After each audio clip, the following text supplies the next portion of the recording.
بسم اللہ الرحمن الرحیم۔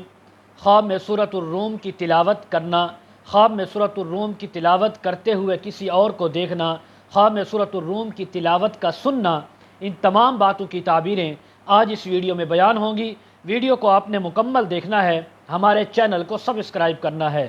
حضرت علامہ ابن سیرین رحمۃ اللہ علیہ فرماتے ہیں، اگر کوئی انسان خواب میں سورۃ الروم کی تلاوت کرتے ہوئے اپنے آپ کو دیکھے، کسی اور کو دیکھے یا تلاوت سنے تو فرمایا اس بات کی تعبیر ہے کہ اس کے ہاتھ پر کوئی شہر، کوئی ملک فتح ہوگا، کوئی علاقہ فتح ہوگا۔ اللہ تبارک و تعالیٰ اس کو اتنی طاقت اور وسعت عطا فرمائیں گے، اتنی طاقت اور اس کو غلبہ عطا فرمائیں گے کہ کوئی شہر یا قصبہ یا ملک اس کے ہاتھ پر فتح ہوگا۔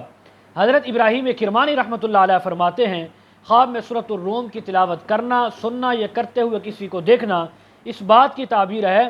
کہ راہ جہاد کے اندر اور اسی طرح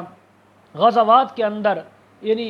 لڑائیوں کے اندر کوشش کرنے کی اور ان کے اندر محنت کرنے کی، دین اسلام کی سربلندی اور غلبے کی کوشش کرنے کی محنت کرنا اور اس کے اندر کامیاب ہو جانا۔ حضرت جعفر صادق رحمہ اللہ فرماتے ہیں، خواب میں سورہ روم کی تلاوت خود کرنا، کسی اور کو کرتے دیکھنا یا سننا، ان تمام باتوں کی تعبیر یہ ہے کہ یہ آدمی دین کے اندر اصلاح پائے گا، اعمال کے اندر اصلاح کرے گا اور اس کی وجہ سے بہت سے لوگوں کے دین اور اعمال کی اصلاح ہوگی۔ مزید اگر آپ تعبیریں اس کے متعلق جاننا چاہتے ہوں تو ویڈیو کے کمنٹ سیکشن میں یا ڈسکرپشن میں ہمارا واٹس ایپ نمبر دیا جاتا ہے، آپ حضرات کانٹیکٹ کر سکتے ہیں۔ وآخر دعوانا ان الحمد للہ رب العالمین۔